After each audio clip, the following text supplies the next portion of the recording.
Hello, and welcome back to Uneducated, the show where we feel dumb so you don't have to. I am joined back again by popular demand, my girlfriend, Taryn Arnold. Hello. But we are not talking about religion. This is not the religion part 2 episode. That's not the only thing I'm about. Yeah, that's not your only identity, people. We are going to get into that eventually, but yeah, we have other stuff to talk about. I want to save that episode for, I don't really know what. I don't have a trivia question ready for today. Should I get the box or should I just Google one real quick? Just Google something. Let me Google something. Maybe, oh my God, I was going to say, babe, our table's gone by the front door.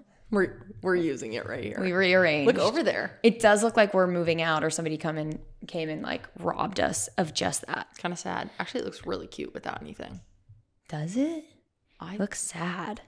We have like different tastes for everything. Okay. Okay, go ahead. Well, that's why I wanted Taryn to be back on the podcast. We did a live, if you didn't watch, on my Instagram a couple days after the podcast came out, just kind of going over more questions about religion and just discussing really life in general. And so many people, a lot of people thought it was really cool that we had different opinions, but a lot of other people were like, oh my God, how do you guys work with such different opinions? Which, contrary to popular belief, you can get along with people who you have difference of opinions of things. We're also really similar. It's just a few things that we're different about. We're like really different. Yeah. I would say we're mostly similar. Yeah. We were talking about a subject, one of the subjects that we are. And also it's like not that fun to talk about things that we agree on. Yeah. I'm like, yep. Well, at least like for an audience, that's not fun. Oh, absolutely. And I feel like a really good relationship, which I feel we have, comes with learning from your partner and not necessarily agreeing. Every single day when we have conversations, I'm like, oh my God, I've never thought of it in that way, where I'm changing my mind all the time. I'm seeing myself change your mind on things. It's fun. It keeps it fun and fresh and funky. We're fun and fresh and flirty and 30 and thriving. We're not 30. You're almost 30. As I have there's 30 balloons in the corner of our house. You're not 30. Yeah, there's literally. I wish I could pan over to the side to show that. Okay. And every day she's just talking to my mom about 30th birthday plans. And it's soon. It's a couple weeks. Yeah, okay. But not yet. All right. I literally just Googled trivia questions. Let's just do the first one that comes up. How many Earths could fit inside the sun? Oh, it's like 300 or something crazy. Okay, there's a hint on this website. We never do hints, but we're going to do it. It's either A, 3, B, 1,300, or C, 1.3 million. Those are all my favorite numbers. Then it's the middle. The 1,300. I knew it was something with a 3. I wouldn't have got this. Well, I don't even know if we got it right, but I would not have guessed 1,300 on my own. But because of the options, I'm picking 1,300. Well, same. Okay. We're both wrong. It's 1.3 million. I knew it. Well, anyways, I love feeling stupid on my own 300? Podcast. Yeah. No, you said 1,300. Well, originally when I went off the cuff. But you went with a 3 number. Yeah, I knew it. I've been doing 30, flirty, and thriving. 1.3 million. Cute. All right. Wow. Didn't realize the sun was that big. You learn something new every day. I feel like 30. What did we both guess? 300? 300. No. 1,300.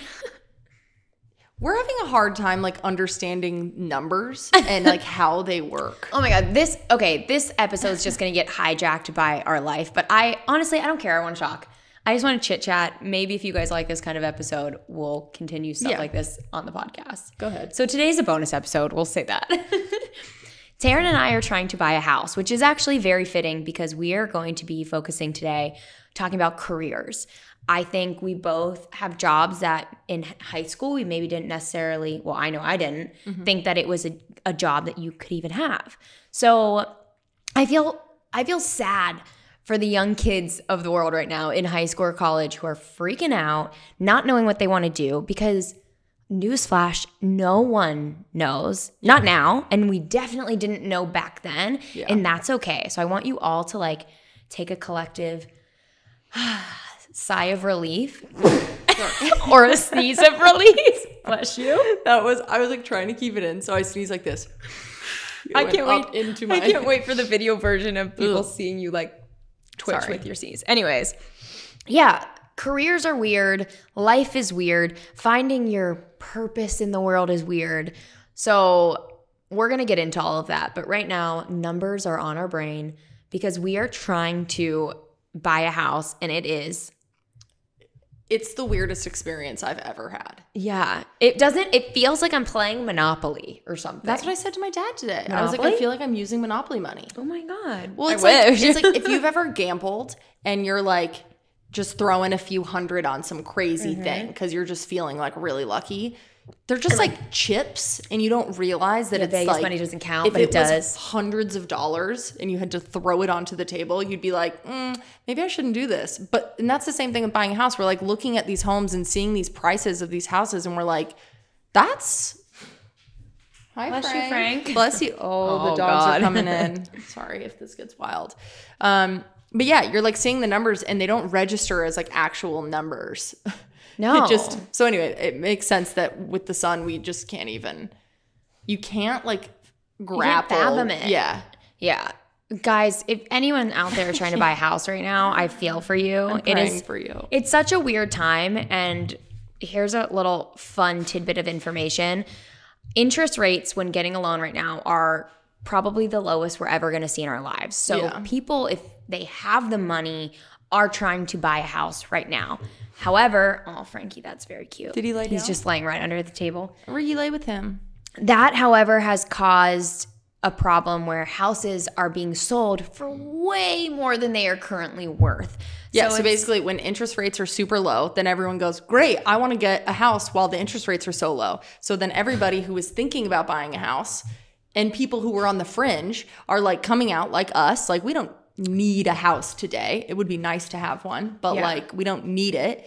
But anyway, so there's all these people now running to buy homes, and what's happening is now with any sort of home, there's like 20 offers on it. Which is never what happens when I watch HGTV. So I was very confused. I came in thinking I knew a lot.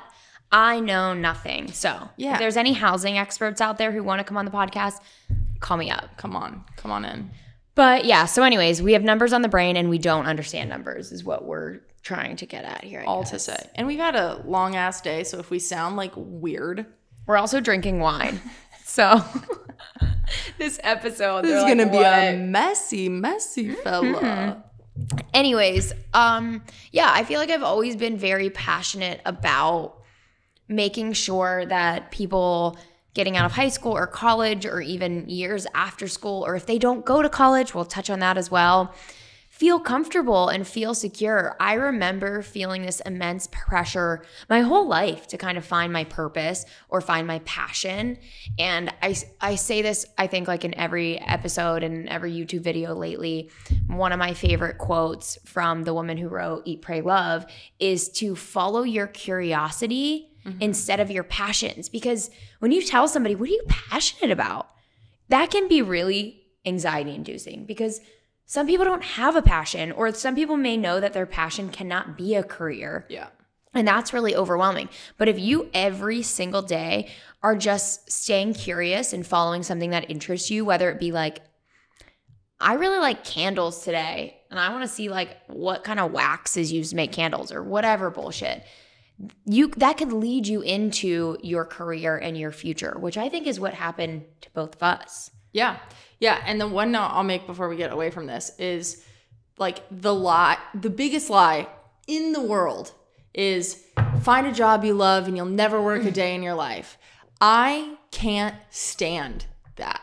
I can't either. Because I was thinking about it today, actually. I was like, even if I had the best job in the world, which every job I've had I've really, really loved, there are days where it is work. Mm-hmm. There are hours of every day where it's work. There are minutes of every hour where it's work. Totally. And just because I love what I'm doing does not mean I'm like, woo, ooh, I don't care that I'm working. Like, that's not a thing. And you could think of it the same way that you think of relationships. It's like, just because you're in a really happy, healthy, whatever relationship, it does not mean you are not putting in work, and that there are bad days and that there are hard days and whatever. So for people who believe, oh, I just need to find what it is that I'm passionate about, and then that's going to lead to the career of my dreams, and I'm never going to wake up and be like, bummer, I have to go to work. That's not real. You Totally. 4 out of 5 days probably wake up and go, ugh, I would rather not go to work. But that's just life. I also have a problem with that statement for another reason. I think a lot of times our hobbies are meant to remain hobbies, and we are not supposed to monetize them. Because if you love to do something and then it becomes your career, you have an obligation to now do that thing. Yeah. Because you created this lifestyle, you've budgeted out your life, you depend on this income, your family might depend on that income, and now it becomes work, especially if you're in a creative field. Yes, it's amazing if you're a singer and all your songs sell so well and you like sell out tours, and that's great. And that might feel like this dream job, but if you're a writer in your case and you love writing, it makes you so happy. But then you have to, if you're writing a book and you have to be creative, that can kind of suck the fun out of it. So I think just because you love and enjoy something does not mean that you are forced to find a way to make money off of it, because you might not be able to, or you might not want to. And it is totally okay to love something and never make a dime from it. That does not mean that you're not successful or you're not like an expert at that thing. Yeah. You know what I mean? Yeah. So with all that being said, I know I touched base on we didn't really have like the traditional path of always knowing what we wanted to do. Yeah. How did you get into your current career, and what is your current career? Incredible question. Like, I don't know. I'm not going to say what it is, because it's going to be a fun guessing game throughout all my whole path. And they're gonna be like, what did she end up doing? I wanted to be a professional tennis player my whole life. That is what I thought was attainable. That is what I thought was going to happen. I did not think that anything else mattered. So I didn't super apply myself in school. I always got I was like a B- kid is what I would say, unless it was in something sports related or something writing related. Other than that, I just skirted by. To me, you're one of the kids that was just naturally smart, so you didn't need to really try. So you skirted by, yeah, I guess, with good grades because you were just like, yeah, whatever. Yeah, maybe that's fair. But so I thought I would be in sports. Then when I found out I wasn't going to be a professional tennis player because I was just not on the trajectory How that did I you needed find to that be. out? Was that crushing? It's tough, yeah. Then I thought, I'd be in sports broadcasting. I used to think that for a while. So I thought I was going to do that too. Oh my God. And look at us now. Should we talk about doing it. Should we talk about the big game? The big one, the biggest one. The big one last weekend. I loved when they scored like that. It was amazing. Anyway, so I thought that I would get into that. And then I was like, no, never mind. I'll be a sports broadcaster. So then I went to college at Arizona State, and I was a communications major with a minor in mass communications, which was like journalism-y vibes. And then through high school and college, I did odd tennis jobs. I taught kids tennis for summer camps, or I would teach kids after school, or I worked at pro shops. Still living the dream. Yeah, and I worked random other odd jobs. My dad is in the hotel business, and I sold ice cream by the pool of one of the hotels. I worked at the front desk, all sorts of things. Cute. I know. Oh my God, I would have crushed on you so hard at the pool. I was eating Dove bars like a madman. Okay, maybe I wouldn't have. You wouldn't have. It was not cute. And I was texting my high school crush, Richard, the whole time. Oh, hey, shout out Richard. Oh, Richard. So anyway, get into college, do all that. And for people that are studying communications or something a little more open-ended that doesn't have the most direct, straightforward trajectory. Yeah. You kind of just feel a little lost. That's the report of most people that I know that were in those spaces. Mm-hmm. That's totally normal. But it's also really scary. So I understand if you feel spooked about that. I got into a random marketing job after college because a friend was like, you seem like you'd like this. And I was like, okay. Sure. Yeah. Never thought I'd be in marketing. Never took a marketing class, which is crazy. Mm-hmm. After that, I wrote for a teen magazine called Tiger Beat, which was super fun, and interviewed all the little celebrities that I would have loved to. Not little. I was going to say they were pretty big. Yeah. Sorry, Ariana Grande. You're so small. Her But- last name's Grande. She's not. Oh, nice, honey. Ariana, what's small? How do you say small in Spanish? Poquito. Poquito. Ariana Poquito. Cute. Cute. Okay, anyways. Sorry. Did that sound like ASMR? A little bit. Ariana Maybe. Poquito. Okay. Anyway, so did that and loved it. And then my friends started working at this startup in San Francisco and they needed help. And so I joined, and through that have become like a brand / copywriter person. And now I'm a senior copywriter at Microsoft, which is Woo! very Yeah, you are, exciting. baby. Yeah. So that's job. my little, what's yours? Yeah, we have so many similarities in ours, which is kind of funny. Not the pro tennis player, but I thought I was going to go to the Olympics for figure skating for a little while. Cute. I didn't think I would, but I think I knew my mom thought it would be cool if I did. I knew I wasn't good enough very early on. Like day one of classes, I was like, I don't have this natural ability, but I'm going to try until it's not fun. And then I always loved design in any way. I think originally it was interior design, and then it turned into anything fashion related. I was so obsessed with, and went to school my freshman year for fashion. I went to Kent State my freshman year, and I just didn't like it. My fault, not the school's fault. I always forget that you went to Kent State, and it's like my biggest nightmare that we're going to be on a game show one day, and they're going to be like, where did she go to college? And I'm going to be like, I don't know. And I'm going to look like the worst girlfriend. Yeah, well, Kent State. yeah, to clarify for you and everyone else. And I think this will make a lot of people feel good about themselves as well. I did not know what I wanted to do going into college. I knew I wanted something bigger for myself. I just didn't know what. So I wanted to go to school for fashion. The top schools were in New York, LA, and Kent State, Ohio, which is so bizarre. And I didn't want to go too far away from Pittsburgh. So I went to Kent State. And then I came home and I went to community college for a year, because I didn't know what to do and I didn't want to waste my parents' money. My mom was such a badass and worked her ass off to pay for my college for the most part. And I figured I could get some of my prereqs out of the way. Went to community college my sophomore year. So there's no shame in like switching it up. And then I went to one of the top schools. I went to the University of Pittsburgh for my junior and senior year and loved it. I went for communications as well. Cute. And it made me feel at ease that it was so open-ended. A lot of people see communications as kind of like a cop-out, because a lot of athletes do it who have to pick a major. Just like me, professional tennis player.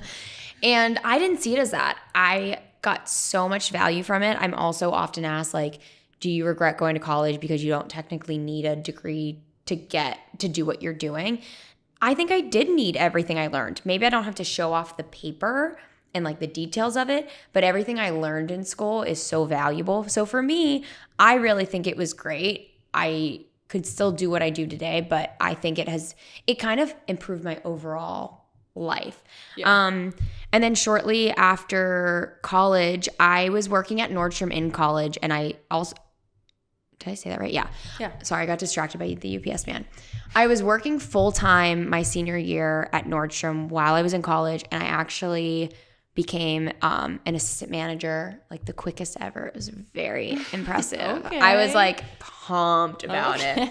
And I thought that's what I was going to do. I was on a path to work at Nordstrom forever, become a buyer, which being a buyer is way more about crunching numbers than like picking cool fashion pieces. It has such a cool title. I know. I was really disappointed, but I also love math. So I was like, this is it for me. I'm going to do all this. It's going to be great. Our UPS man's about to see us recording this. Everyone just wave and pretend like it's normal. But yeah, I thought I was just going to work at Nordstrom, be in buying, and I was pumped about it. I was excited for that life. And then I got offered a job at a company called ModCloth to be a stylist. So basically what in my head I was going to do was like style all the models for the website. What I started as doing was like steaming all of the clothes and placing the orders for the senior stylist to then style the models. Wow, a classic Cinderella story.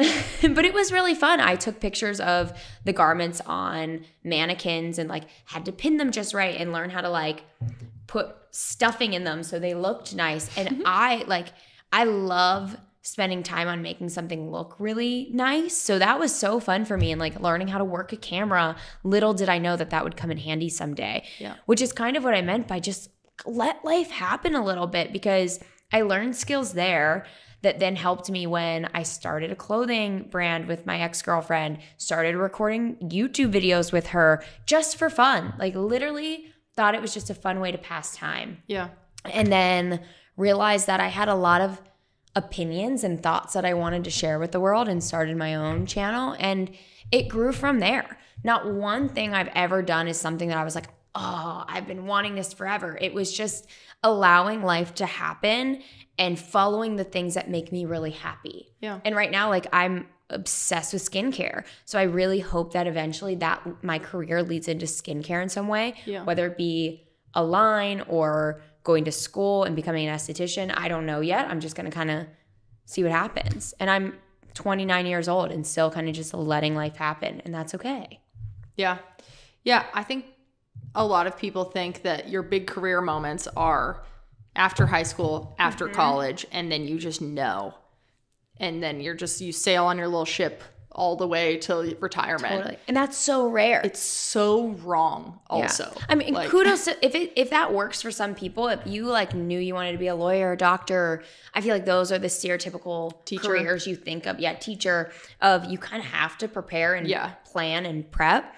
If that's what you want to do, incredible. But for 99% of the people out there who don't have those desires or those plans yet, that is so normal, but that's what we're shown every day. Maybe less now, but I think when we were growing up, it was like, you must have your whole plan. Yeah, and life just doesn't work that way. Like, I had a friend the other day call, he's like 32, 33, and he called me and he's like, hey, I saw that you're a copywriter. I didn't realize that was a thing.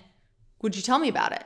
And like, this is a 32-year-old man. Married with a kid, has a baby. Successful. Like, yeah, super, like, could just keep going down the path that he's going. And he was like asking me questions, and it was so refreshing to just hear him ask in a way that was like, you know what?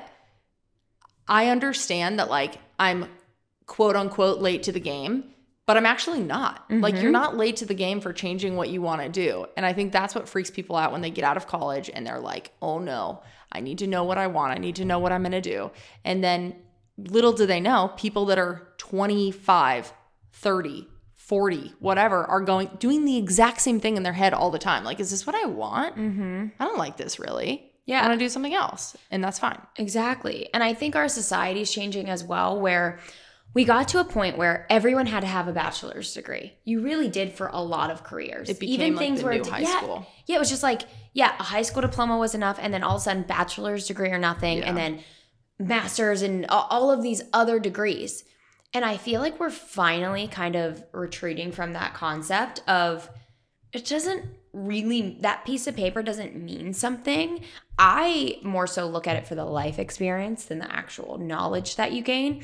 And information is so readily available to us that I could, if I was hiring somebody, I could see one person who never went to college and they've just Googled shit for 5 years and know more than the person with a PhD. Like, I feel like we're holding less of a value on that. Some careers, you're going to need it. If you want to be a doctor, if you want to be a lawyer, you got to go do all the steps. If you want to be a psychiatrist, there's a lot of school involved. Yeah. So if that's a path you want, that's something you're going to have to just accept. But if it's not the path you want, you have 1,000,001 options to follow, and also not to follow, kind of like zigzag and dart around until you land on what you want from your life. And that is so okay if that changes at any point. Yeah. Yeah. I was just thinking that it's so like sad that people feel so trapped. But I get it, because it's very easy to think like money doesn't buy happiness. We all know this. But money does buy comfort, stability, like the things that can make you happy. Like it buys this level of like, you know? And so what that does is it leads people down a path where they just like make fear-based decisions, trying to always find the thing that's going to make them the most comfortable and make them the most money and whatever. Yeah. Which I don't think is wrong. to some extent, I get that. I get staying at a job you kind of don't love so that you can save up money so that you can go do what you want to do. Totally.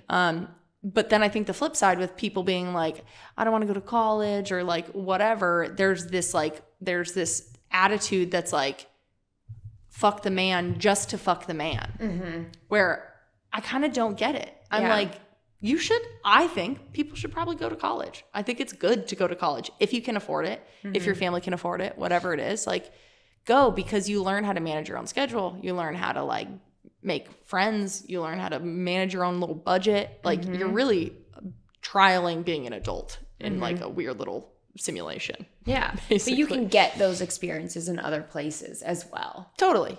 Yeah. I just think, yeah. Are we about to disagree? No, I just think, I mean, you grew up very privileged. So in your mind, it is very easy to go to college. Totally. Where I think that's why I said if you have the means. I know. Yeah. But I think I 100% recommend going to college. If somebody, like, I've had friends who are like, maybe I'm not going to go for a while. I've had friends to drop out and go back.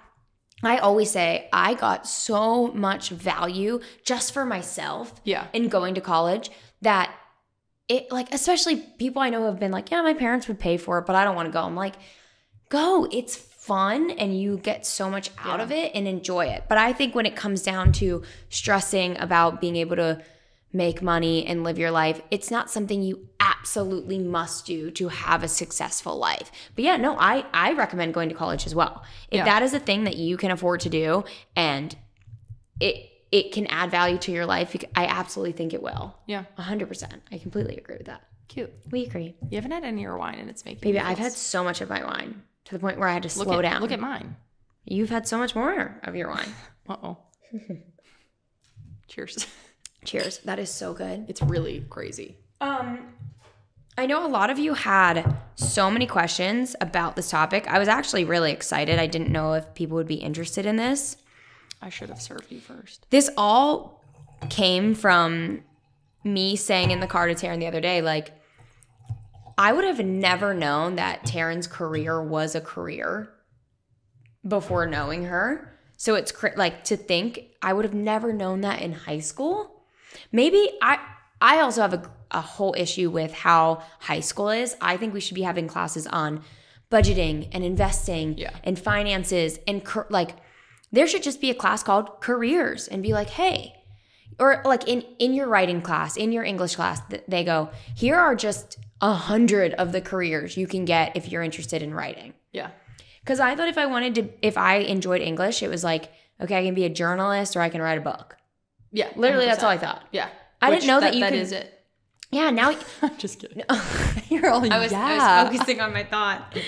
Now you could literally run this Twitter account for a brand because you majored in writing in English. Yeah. A lot of people are stressed about the work environment during COVID. And I feel like you're the perfect person to touch on this because you've kind of hit it from all sides. So a lot of people are stressed from either wanting to leave their job, but thinking maybe during a pandemic isn't the best time. A lot of people who have been laid off, not knowing what to do. So I'm going to throw this one over to Taryn if the dogs stop making noise. Hi, little buddies. First of all, if you're stressed about COVID, if you're stressed about COVID because it's spooky, I get that. If you're stressed about COVID because of your work and your career and your job and all the things, I also get that. It's interesting how it's affecting some industries so much harder than it is others. Where like, for me, I work in marketing. I work completely online. Like my entire job could be online, and it is now. But at the time when COVID started, I went to an office and I sat at a desk and I did all the desk. And when like COVID started popping up, everyone was like, oh, are we gonna have to work from home? Like, what are we gonna do? What are we gonna do? And looking back now, I'm like, oh my gosh, that sounds so silly because it's so normal now. And it's been for so long. But I thought moral of the story is I thought I was covered. I really thought there's no way that my role is gonna get cut. You're like, I'm one of the lucky ones. Yeah. If anything, I'm gonna thrive in this time. Yeah. It's lending itself to my career. And then I started seeing companies in the tech industry start doing mass layoffs, like Twitter and like Facebook and Airbnb and all of these things that I'm like, what? How is that happening? You know?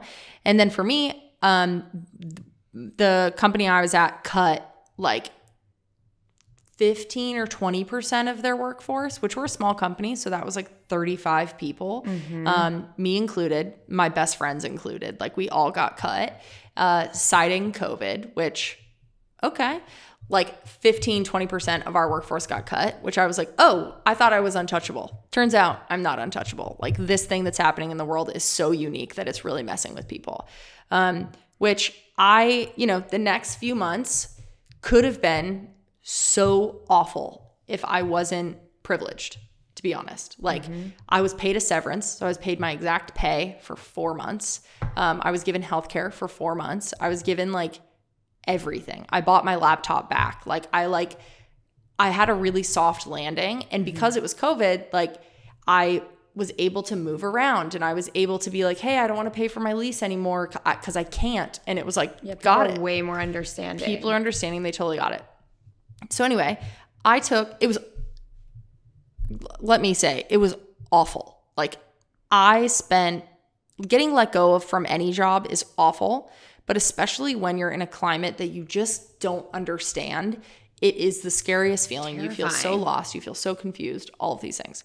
But I was comfortable enough. I had great savings. I have investments. I got my whatever. I was getting paid still, like all the things. You're still safe. You still had your basic needs covered. Totally. As terrifying as it was, you knew that you were better off than most. And it led me down a path that I wouldn't trade for anything. If you would have sent me back to February or March, I would never be like, please let me stay at this job. Like you couldn't pay me. Well, they did pay me basically to be done. But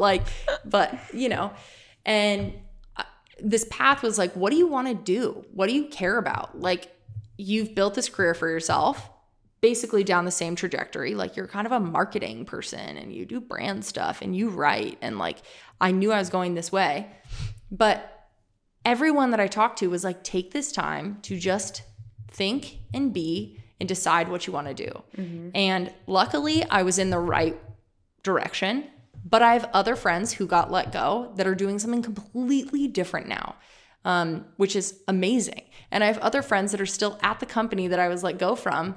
And they were like, I wish I was let go, which is crazy to think about. Oh my God. So many people are like, I'm so jealous that you got let go and I didn't. Yeah. They're like, I would do anything to go and get what you're getting. This experience of like a reset that the world is allowing because of COVID. Yeah. Which is cool. But to those people, my advice is always, okay, you're remote. You have a little bit of leniency. There's not somebody like right down your neck.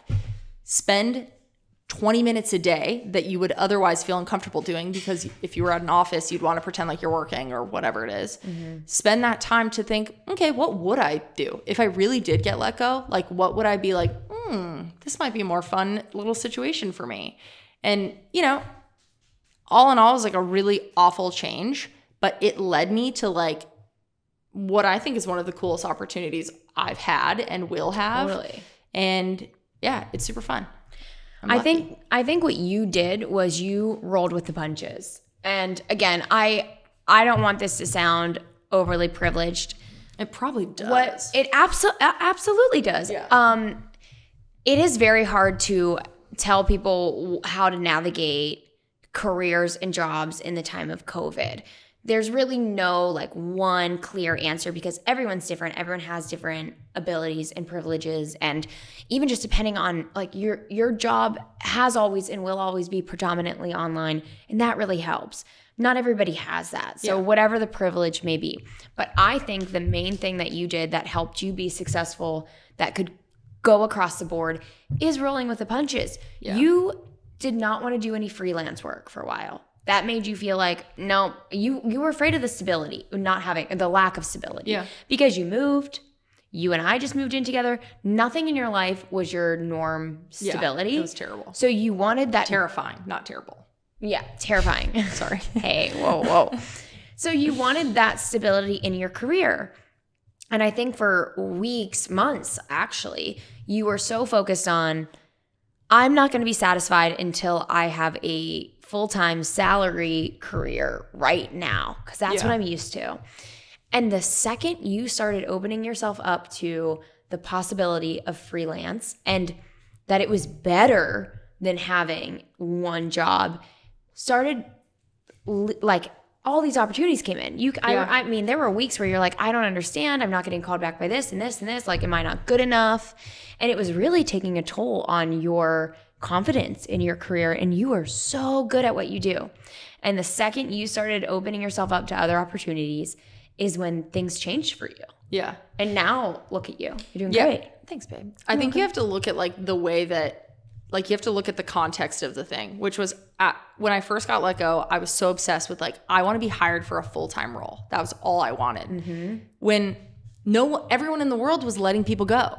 So it was so silly of me to like try to go against the grain and be like, this is what I want. I'm going to get this full-time thing. Yeah. When I was getting offered some full-time roles, but then also like things that were freelance or 40 hours a week, but we're not going to call it a full-time job or whatever it was. And I was like, no, I want a full-time role. And when I look back at that, I'm like, well, I wouldn't change it. But you have to like look at the context of what's happening in the world around you and not think that you're better than it or worse than it or whatever. Because when I finally like let it go and I was like, you know what? I'll do some contract work.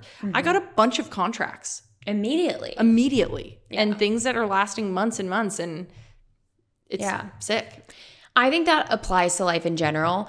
It is so good to have a plan of some sorts because it helps you prepare and focus on what your end goal is so that you're always keeping that in the back of your mind. Like it's the same thing as manifestation. Like if it's always in your mind, you're always doing things to get you to that end point. However, I think we lack flexibility as a society. We are so one-track mind where if there's like a little roadblock, we unravel, we panic. Like there's just been this notion of you have to follow this agenda and you have to do this and then do that and then you're going to get here.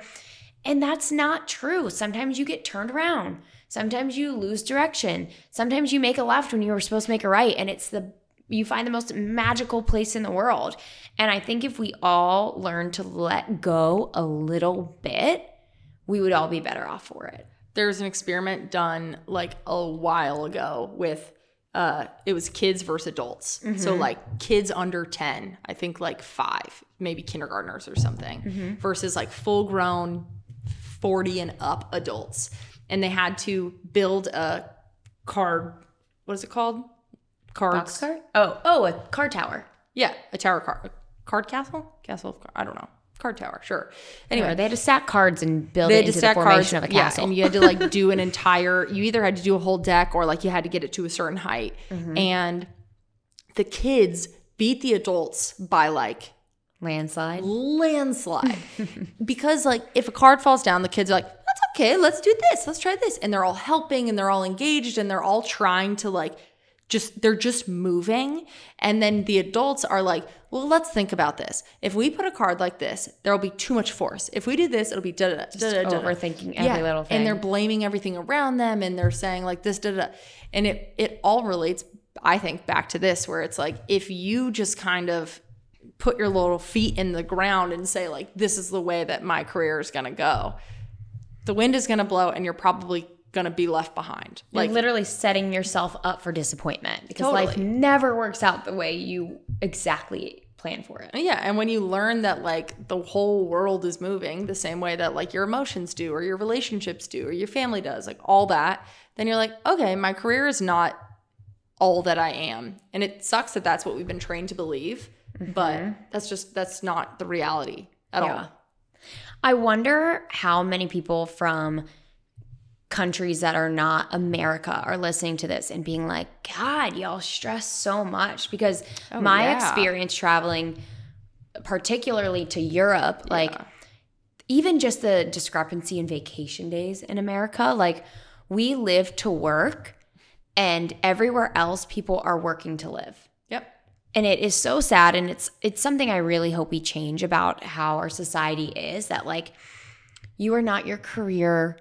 You are not the money in your bank account. Like, yes, we all do need money to live, but that is not like our defining thing. It doesn't make you a smarter person or a better person by having a better career, and like who defines what better even is. Yeah. And I hope we really get there, because I'd love if people from other countries could chime in, either in the comments when this is a YouTube video or just even DM me, because I feel like there is such a shift in people being so concerned with like what job you have. But in America, it's like all people think about. Yeah. And I feel like you're one camp or the other, and I don't think either are right, which is like work is everything. What you do is who you are. Like that's always the first question everyone asks people when they first meet. It's like, what do you do? What do you do? What do you do? And it's like, what do I do? What a dumbass question to ask. Like, ask me who I am. Ask me what I like. Ask me like, yeah. Also, like, how anything vague else about me. Well, I wake up, I feed my dogs. That's what I do. Like, what? Yeah, it's a weird question. Anyway, so there's people that think that like that work is everything, and then there are people that think that work is just another small part of your life. It's really important to realize that what you do, what you end up doing, or what you do for a stretch of your life or whatever, is massively impactful on who you are. Like when I'm back to working full time with Microsoft, I will spend more time with the people that I work with than I will with you, even though we live under the same roof. Like, but that's true. And then you start to look around and you go, oh, my coworkers are my family, or my coworkers are like the people that like, I spend more time with my manager, who's some random lady that's in her 50s, than I do with my own girlfriend. So like, you should care about your career. You should care about what happens, and you should care about, or you can, I guess that's an option. But also, so many people don't want, like, they like shun people that really care about work, and that work is such a big part of their identity. I think that's crazy. Like, it's okay to, if someone is super involved with fitness and cares a lot about how they look and their health and whatever, that's cool. You're like, got it. But then if someone does that with their work, everyone's like, they're just a workaholic. It's like, it's okay if that's where they find their spark. Yeah. At the end of the day, everyone has to do what is right for them, whether that means throwing yourself into work, whether that means never working. There's some people who never even need to get a job because they're so privileged. And that is okay. If that's how they find value in their life, cool. Yeah. My whole thing is just breaking down the norms of like, you have to do this and do that to be happy. Like, there are also a lot of questions, and this is something I relate to, of wanting to do something like philanthropy work or having a nonprofit. Like a service helping situation. Yes. And that's where you get value, and that's where you see your purpose in life. But being like, but I can't do that, because if I do that, I'm going to need help, because I'm not going to be able to afford my life. And that's something I struggle with often. And I think at the end of the day, you have to find a balance. Like I very much so enjoy what I do. I don't think I've said that during this. I really do have a great career and feel very lucky to be where I am. But I do every day feel like I'm not doing enough for this world. Yeah. And I think you can find, like, giving back can be your purpose and be your hobby and not be how you make money. Like, you don't have to work for a nonprofit and make minimum wage and then not do anything else. That can be your side thing. That can be like, instead of watching an hour of Netflix a day, you're going and donating your time or your money or your efforts. For me, I want to be successful so I have more money to give. Yep. To give more. I want to create resources for myself and my family and for anyone else I can help. Yeah. Like, that's my goal. That's why I can't understand why, like, the billionaires of the world are not just out there like throwing their money everywhere. Well, I feel like that's what a lot of people would do. A lot of them are, like, most of them That's have true. pledged, 90% of their wealth or I whatever. don't know if I would say a lot of them are. Whatever. Regardless. But what you can do in that case is like find examples of people who have done that, who have taken their passion or like their heart little soul situation. Think of the guy who started Tom's. That's exactly what I was getting to. Oh my God. I'm so sorry. Blake Mykowski or whatever his name is. Mykowski. Yeah. Like, I don't know his story well enough. I don't know the whole bit, but I assume he's like, I want to give back to this thing. I like shoes. What do I do to bring them together?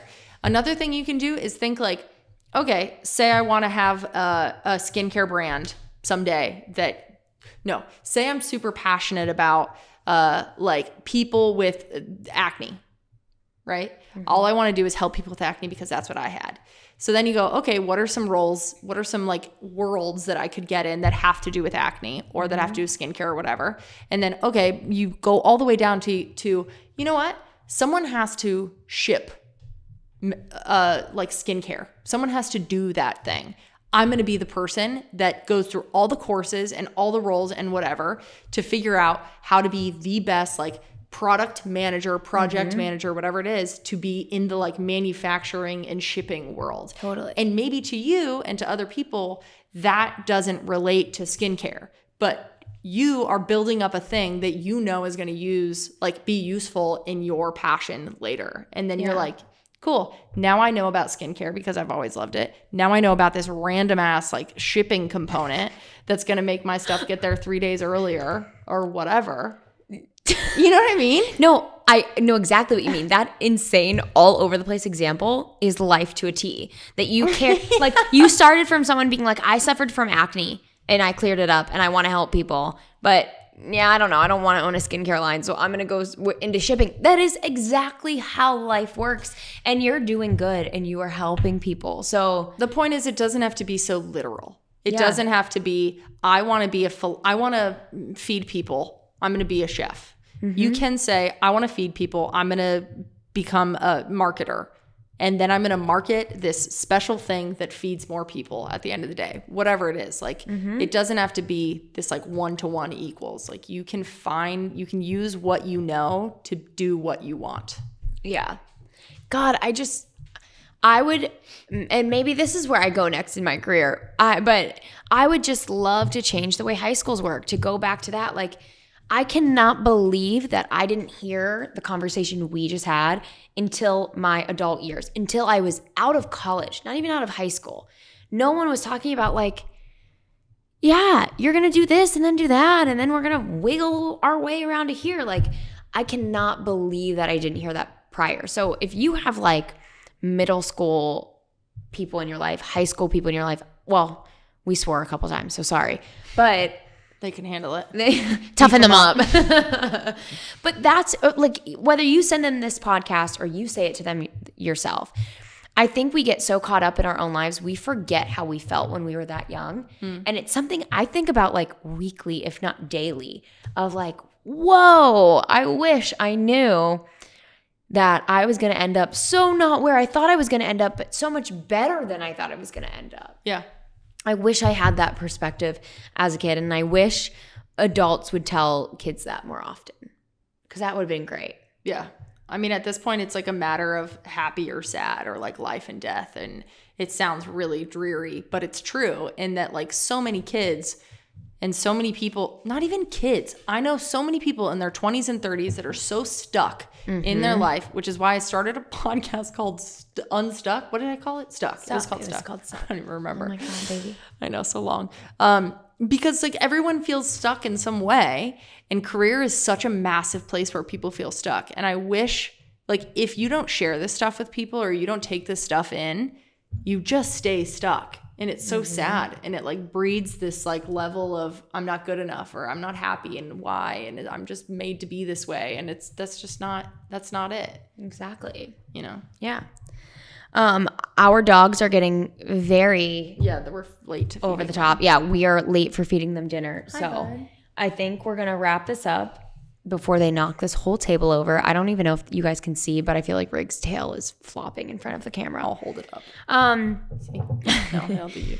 Thank you guys so much for listening and hanging out with us. I know this was kind of like an all over the place episode. This is how a lot of mine and Taryn's conversations go, which I think are super fun. I hope you guys enjoyed it too. If you did, please let me know. Don't forget to rate the podcast. It's very helpful so that I know that you guys are enjoying it, and so that this podcast can continue. Be sure to subscribe. You can always check out the videos over on YouTube every Wednesday after the Monday when they are posted in podcast version. If you guys love Taryn, which I know you do, let me know. I'm happy to have her on more episodes. I'm thinking about starting like a monthly episode where we kind of just shoot the shit and chat, and it's a little bit more lax and less structured of an episode. So if you guys want that, let me know. Cute. All right. Love you guys. I will see you next week. You'll probably see Taryn soon. You'll see me someday. Thanks for listening to Uneducated. Bye.